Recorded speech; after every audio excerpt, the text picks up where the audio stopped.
Hi, everyone. My name is Lauren Dickinson, and this is my colleague, Rebecca MacKinnon. We are here from the nonprofit that operates Wikipedia to talk about how Wikipedians and journalists sink or swim together. We need each other now more than ever. Journalists are trained professionals. People who edit Wikipedia are volunteers. Anybody can start editing Wikipedia anytime.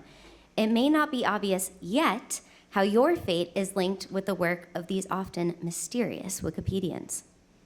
Journalists produce original reporting. Wikipedians curate encyclopedia entries that cite journalism, along with other sources that the editors have agreed to be reliable. This is a picture from our most recent conference, there it is, called Wikimania, held in Nairobi a few months ago, which gathered a fraction of the hundreds of thousands of people who edit Wikipedia and other Wikimedia projects around the world. All of the information on Wikipedia is added and curated by these volunteers, like those you see on the screen. They've been doing this for almost 25 years, creating 65 million articles in over 300 languages. It is Wikipedia's volunteers, not staff at our employer, the Wikimedia Foundation, who maintain the information according to strong editorial standards, which volunteers also create and uphold.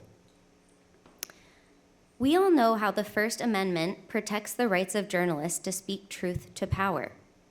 It also protects Wikipedia's right to share information about powerful people, including unflattering facts, and it protects Wikipedians from government interference. It will not be news to this crowd that last year the Committee to Protect Journalists reported an unprecedented rise in attacks on the press all across the world. What you may not know is that Wikipedia also faces mounting threats from politicians and other powerful people and actors around the world who take us to court to try to get content removed or changed and increasingly use other kinds of threats. You can see some examples on the screen. Some want to expose the identities of individual Wikipedians in ways that could put them in physical danger. Our lawyers and security teams are working overtime. Thank you, Lauren. And boy, are they. Which brings us to what many people perceive as another threat, and certainly challenge to journalism's future, artificial intelligence, specifically large language models, or LLMs, that aren't any good without the reliable facts that we are providing them, both Wikimedia and journalists. And while a bunch of news organizations are looking to get paid for their content used by AI companies, we are not trying to get paid for Wikipedia's content. Why? Because it's free and we don't own it. But our technical infrastructure is not free.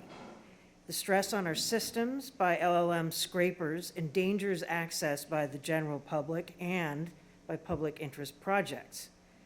Fortunately, AI companies can now sign contracts for enterprise access that they need, which enables us to fund the infrastructure necessary to serve our human audiences and human editors. Yet, even while our content is free, our Creative Commons license requires attribution.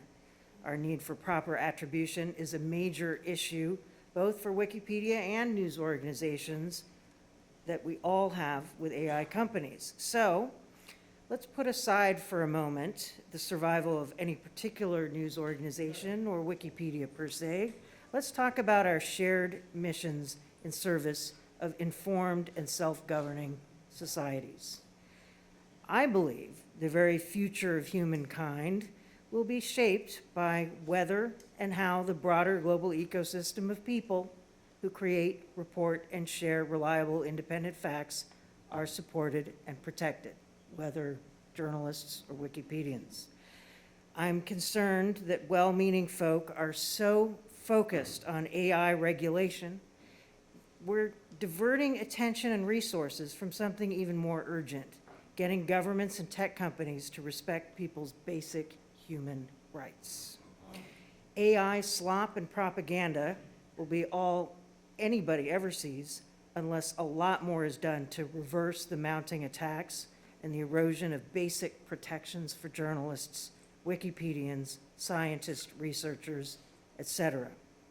So thanks, and I hope we can all keep brainstorming on how to defend our shared right to serve information to the public so that open, informed, self-governing societies can still be possible in the age of AI. Thanks very much.